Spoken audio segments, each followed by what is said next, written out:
আমি তো বিয়ের জন্য রাজিই আছি, তুমি তোমারটা বললে না।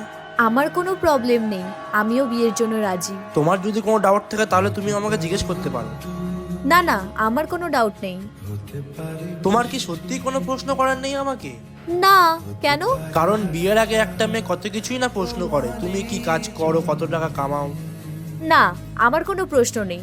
বাই দ্য ওয়ে, আমার মা বাবা সব কিছু বলে দিয়েছে তোমার ব্যাপারে। আমি কিন্তু মাসে মাত্র 15,000 টাকায় স্যালারি পাই, এত কম টাকায় তুমি আমার সাথে সংসার চালাতে পারবে তো? তোমার কত বয়স?